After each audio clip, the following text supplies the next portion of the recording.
back, everybody. Like, Susan is loosening up so good. Like, she's really got the spin. Welcome back to the Canyon. Welcome back to another weekly update. It is the 7th of April. When I awoke this morning, I thought, oh man, I wonder if we're getting close to the 1-year anniversary of the State of the Canyon updates. Yeah, we did. February 25th. I didn't even notice. We're like 7 episodes late. So this is like, I think this is weekly update number 57 or 58. I have not missed a week.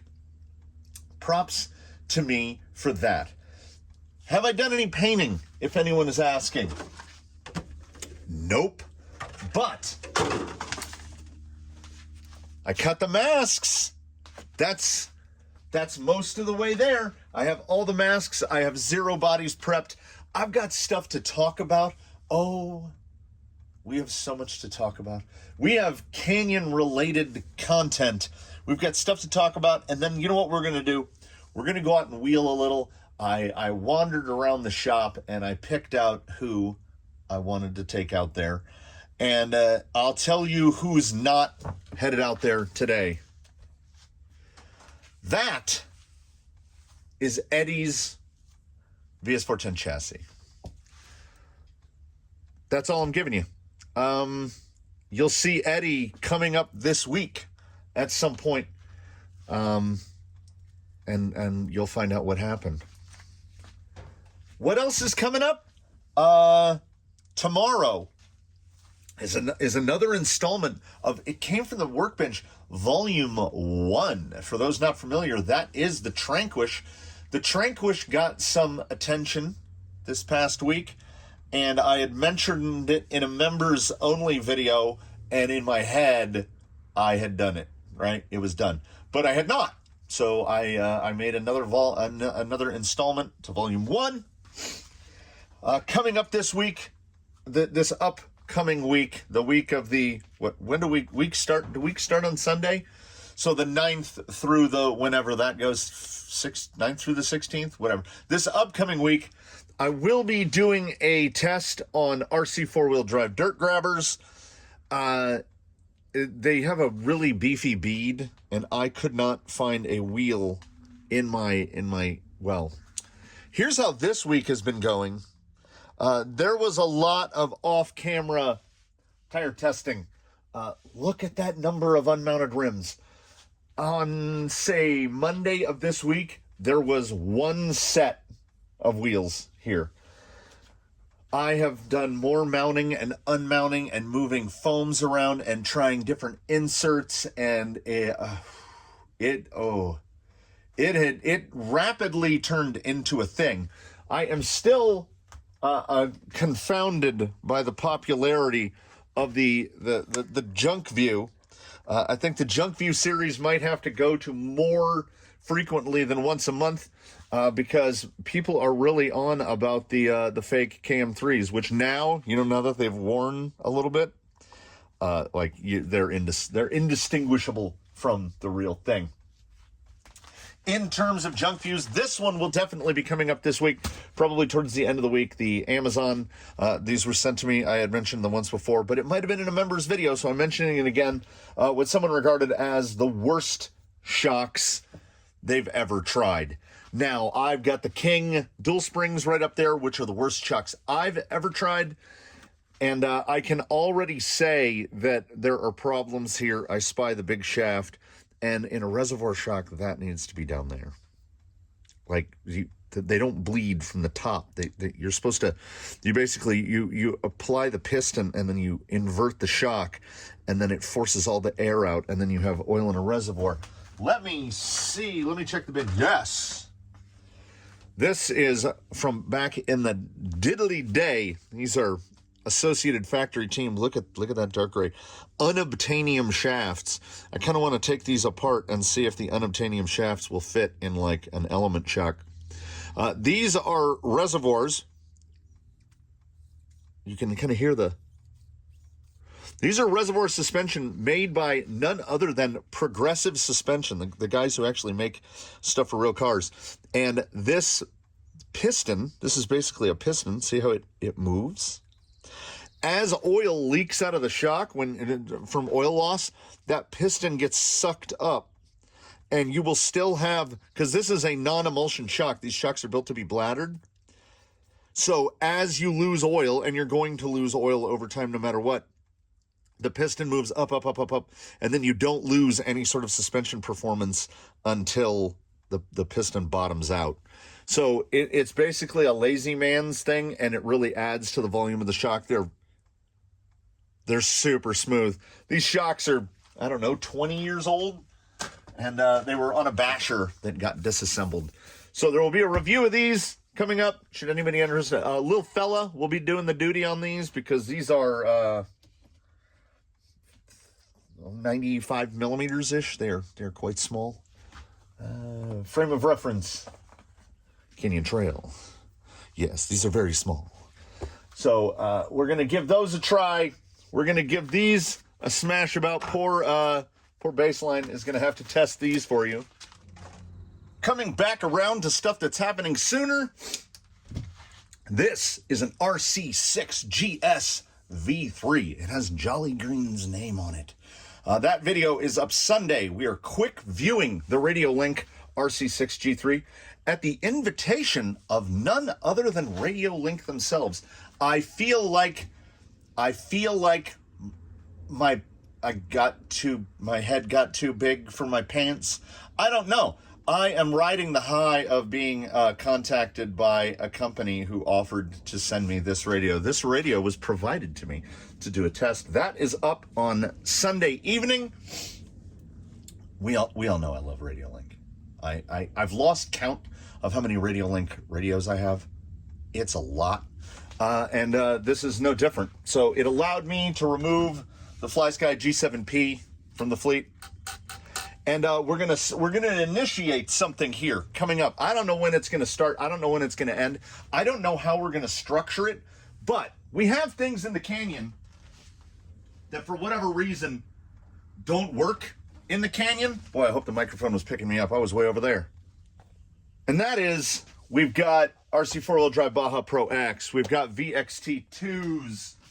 We've got Pitbull Rock Beast XLs and Alien. We've got the aforementioned G7P.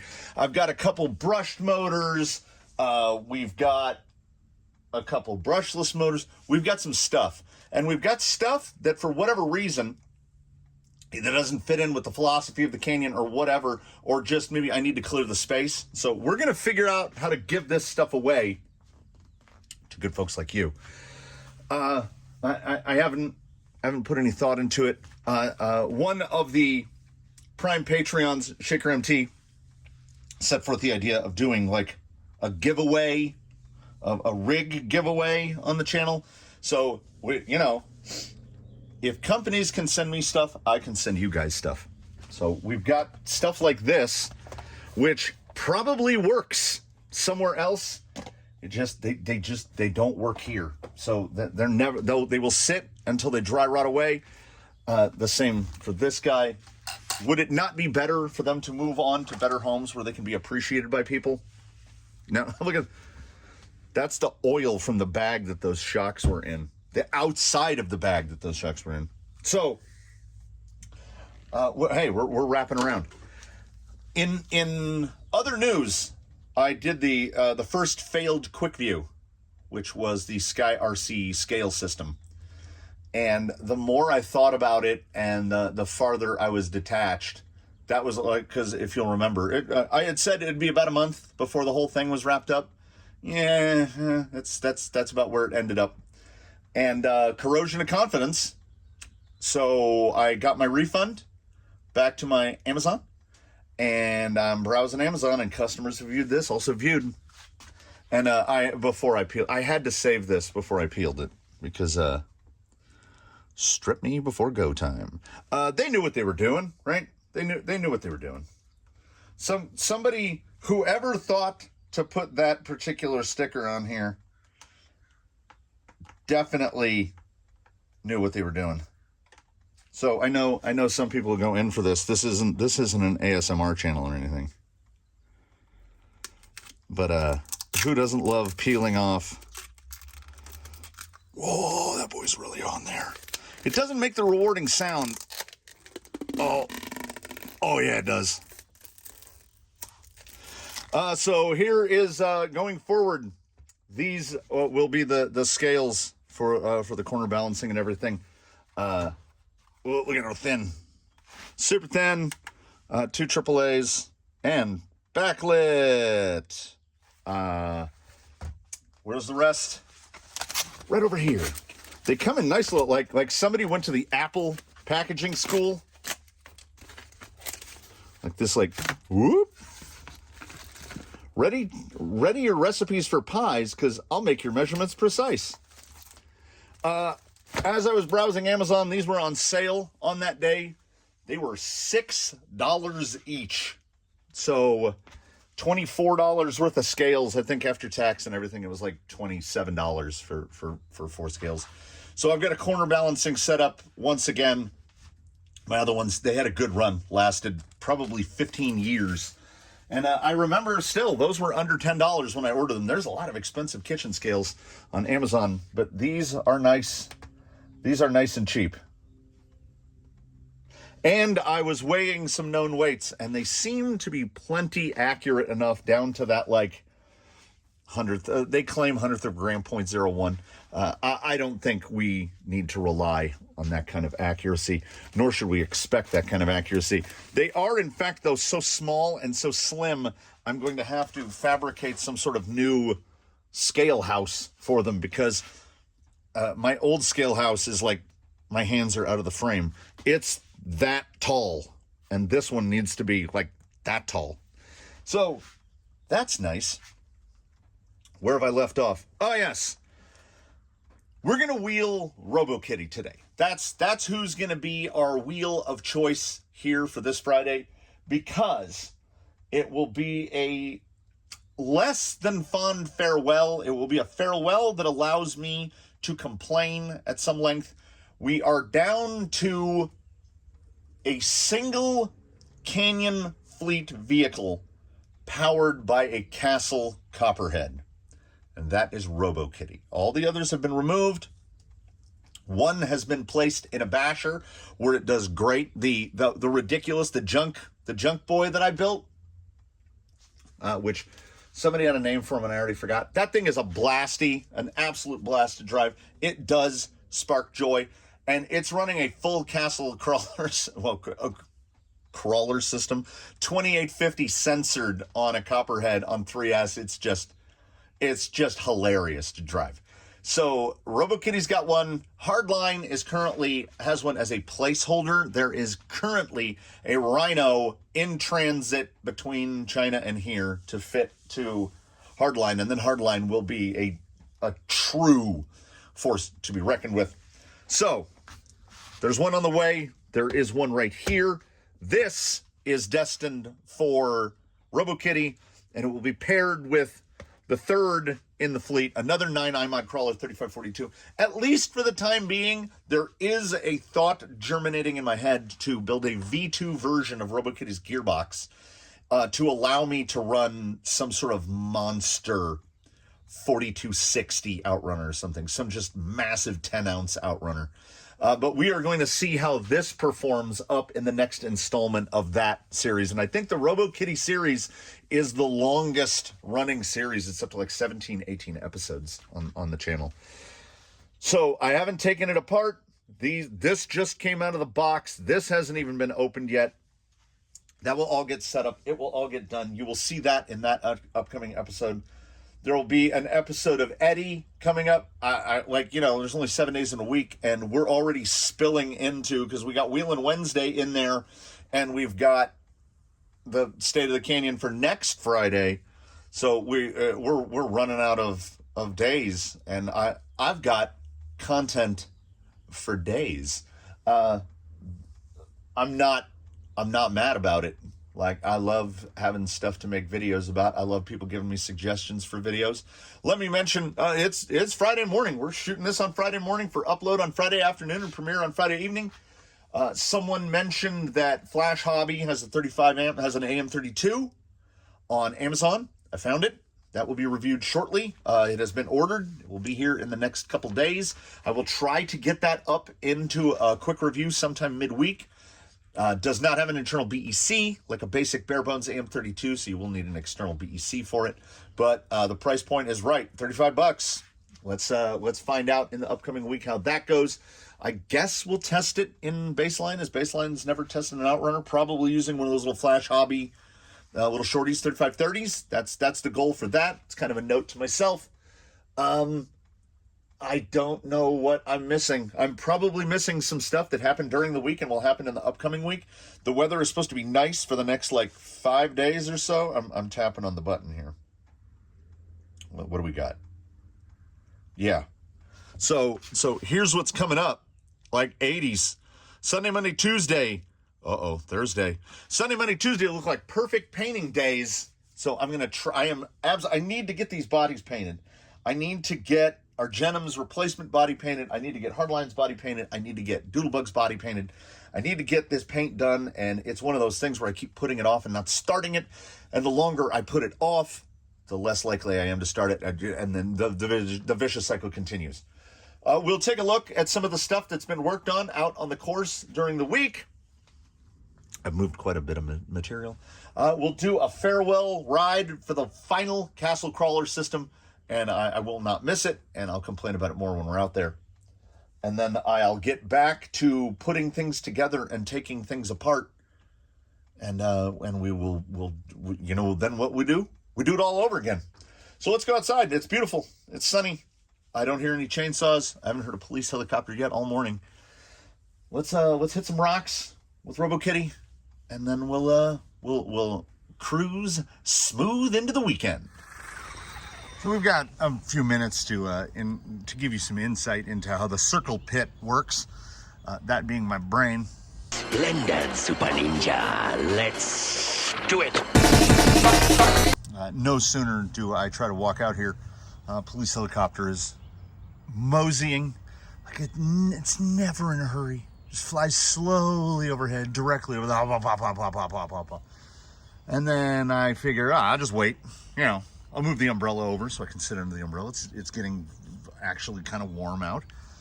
And as his sound recedes, my brain does that thing where it goes, something sounds different. What sounds different? So I go over to look at the pond, and the fountain is not aiming up. It has tipped over because the plants that are growing in the little stream, their only goal in life is to kill everything downstream. So the pond's about half empty. So I start refilling that. You'll notice the herc jerk, even with censored at very low speed. It's not smooth enough. It doesn't have enough torque. It is on an obstacle that is about 30% built.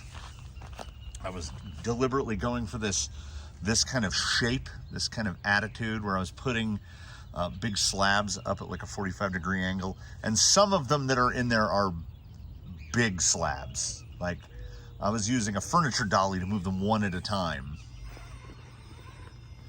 I've almost worked my way through that pile of concrete.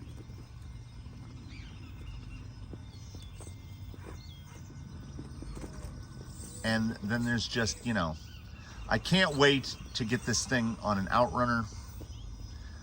As followers of Robo Kitty will remember, I built the gearbox for it. It is a 4-to-1 reduction box. It has been converted to run a T-Max spur gear, so that instead of Mod 1, that's a 32 pitch, a 72 tooth. It is currently running, I think it's a 16. It's a 15 or a 16 tooth pinion, and we will be dropping that probably to a 12, 13, 14. I'll have to dig through and see where my brain rests on that, because this is the Castle 2400. I would have loved to put the 2100 kV in there, but that can is too long. So in this size can, which is I think the 60 millimeters, 60, 63 millimeters, 64, something like that.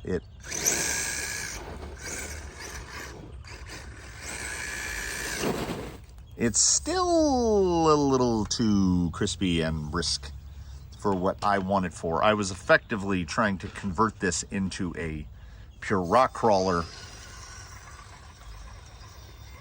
And with a wheelbase like this, and ground clearance like this, and four-wheel steer, the only thing that I found lacking was, I don't think we can show it very well here. Yeah, sure we can. There we go. Is drag brake. Like it's still, the lowest final drive I can go on this thing, like I say, I can run 1272 spur pinion, so that's 6-1. The gearbox is 4-1, so that's 24-1, and then the spur pinion in the axles is in that right around 3-1. So it's something like 76-1 final drive, and this thing still won't stop it from rolling back. I completely attribute that to the copperhead. Oh look, it's a little plane. So I just thought, let's not even mess with it. Let's just go to something we know will work. So that's why there will be an Outrunner in here. Yet another Outrunner in the fleet. Oh, I can see this even worse than you can. Well, I kind of want to see that from the other side. So in the spirit of a half measure, I have opted to go with the 9i Mod 2250, which should be enough. That motor is rated at 1560 watts, which is, I'm almost certain, more power than what the Castle that's in there is putting out. And well, I believe the Copperhead to be a 40 amp speed control.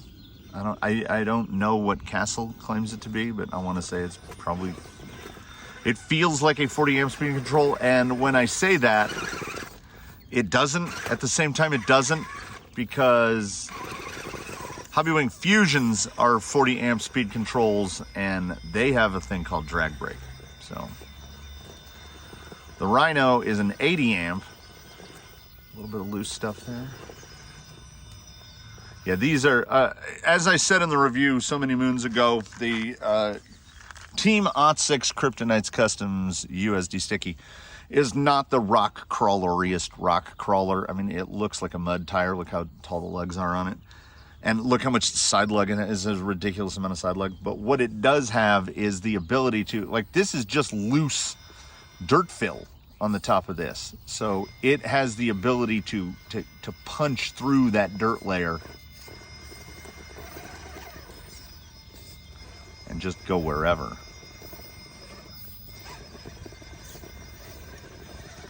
I do wish there was a way to quicken the rear steer. Maybe there is.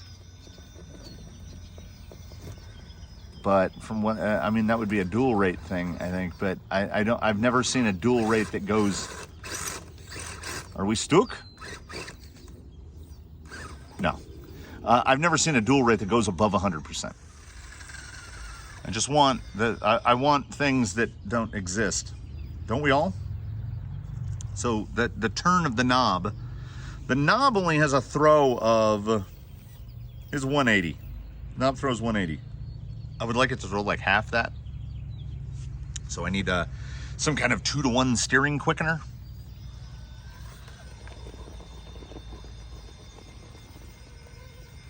And unfortunately, I think I can adjust channel endpoint, but I can't adjust how fast it moves. Like, I can't do a dual rate. There it is right there. That right there. This thing should be stuck to the ground like an electric anchor with that amount of, because even with a 16 in there, and I think it's a 16, that's like 4.5-to-1. So would that be 18? So we're well above 50. We have to be in the neighborhood of like 54, 55-to-1 final, and it rolls back. I've got rigs that are in the low 40s finals and don't roll back. I can't see any reason. Nothing about this build doesn't say absolute clamp. I often try to get into positions where I can roll this thing because, like, I mean, let's,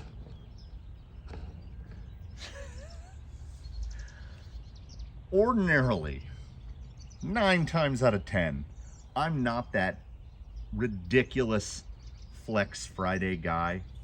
But if your rig has a 16-inch wheelbase and it's a foot wide, and it actually is deceptively light, because as many of you will know, most of a Rift is plastic. The only real big chunk of metal on that thing is that flipped rear axle for 4-wheel steer. It's got carbon wheels to keep that weight down a little bit. So this thing is lighter than it would appear.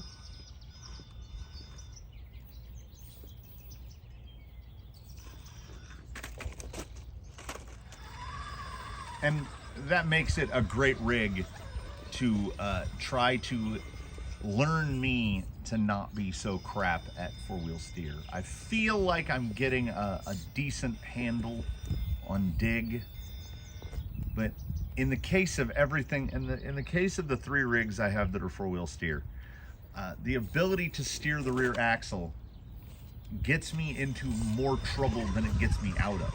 Well, that's a big clump of spider webs.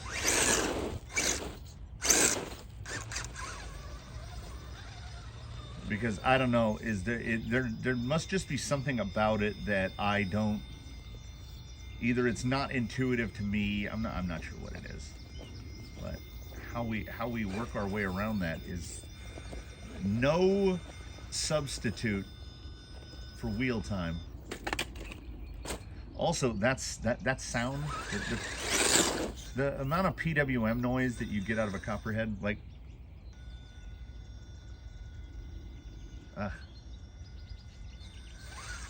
I would rather have the screechy sound of an Outrunner than have to listen to that.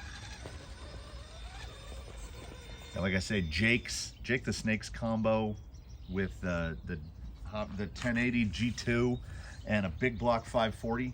Oh, man, he sounds so good. Again, a place I never thought I would find myself. Most like who cares what a rig sounds like? And then all of a sudden you do.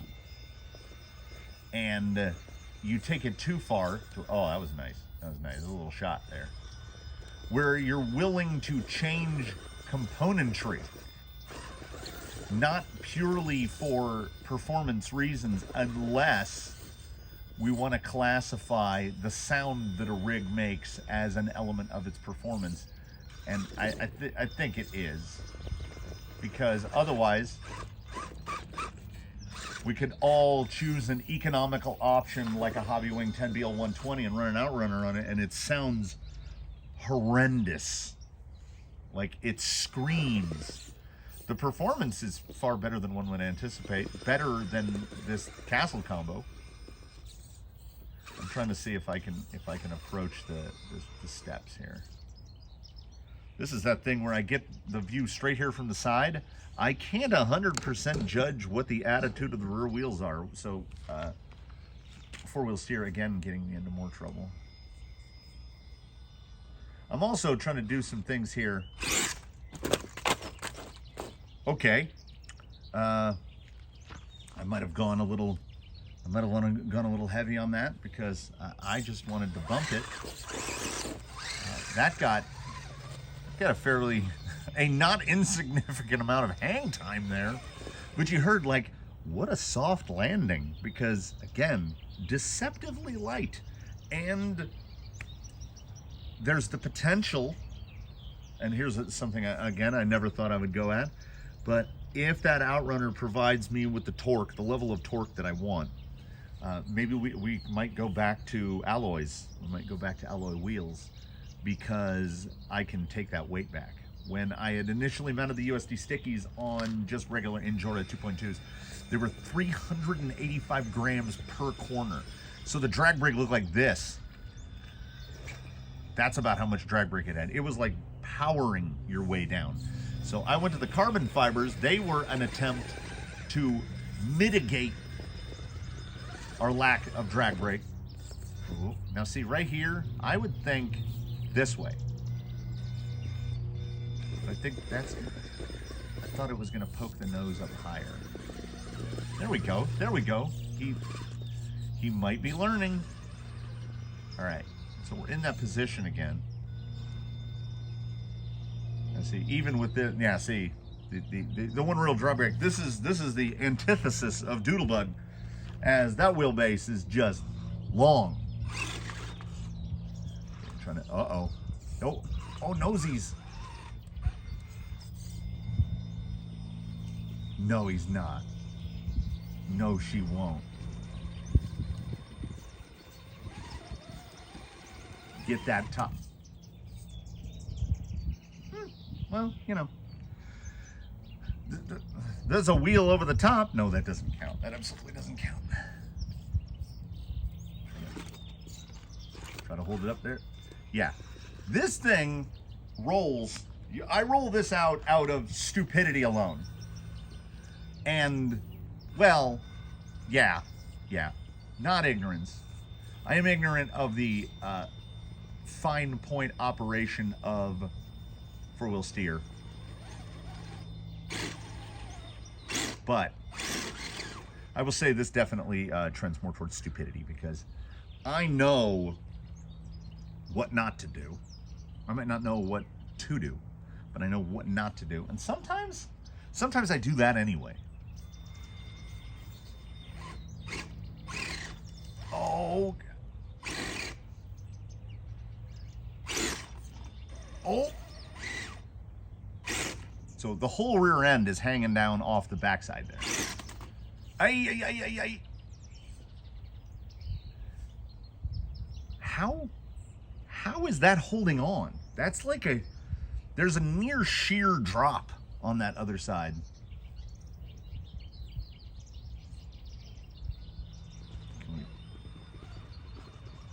Can we?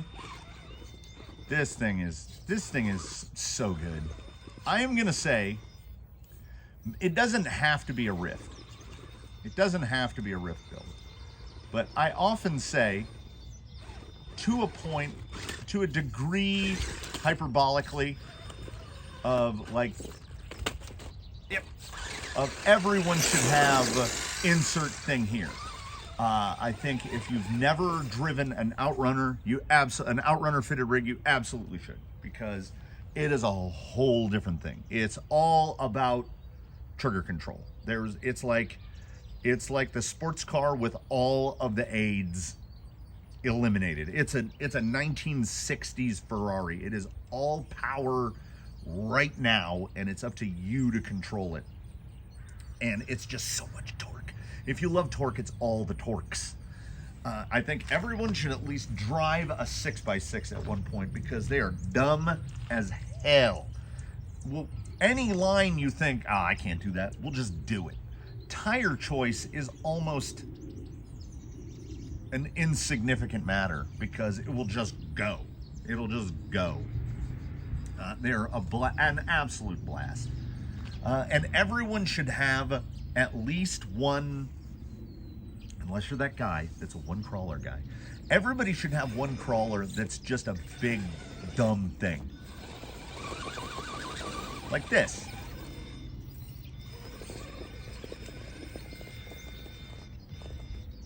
This thing will go anywhere I'm smart enough to take it. I learn as I go. And I hope that we learn together. I hope that we've had a good morning here. I hope you absolutely tune in for the stuff coming up on the weekend and into the future. All the stuff I talked about earlier. It's gonna be a good week here coming up. And come on. I have one kid left in high school, and I don't think they've done it, but I did it. I went to the calendar and I did the rough math, and we are sub 50, less than 50 days, and the last kid will be out of high school, and I will not have to drive to that apocalypse 5 days a week anymore. It is 3 miles away, 6 miles round trip, and a typical trip, it takes between 20 and 25 minutes. It is time that I can never get back, and I've got at most 50 trips there and 50 trips back, and then my shadow will never have to darken the door of that establishment again. I can feel the freedom. I feel like I'm a little bit like Andy Dufresne right now. I can't wait. I can't wait. So I hope you all go into the weekend with feelings of freedom. Tune in for the next stuff. Please do comment below. I love the comments. I spent like an hour and a half answering comments yesterday, and I asked my youngest, the one who's almost out of high school, what do like real YouTube channels do, where they pull like 3,000 comments on a video? And they looked me right in the face and went, they just don't answer them. And that idea is crazy to me. The community interaction is as big of a part of this as the course building, as the rig building, as the product reviews, as any of it. The community interaction for me is a huge part of this. I need to share this with someone, I guess. You all. I need to share this with y'all. So if you haven't subscribed, please do consider doing that. It's free. If you feel like spending some money, consider a channel membership. We lost one.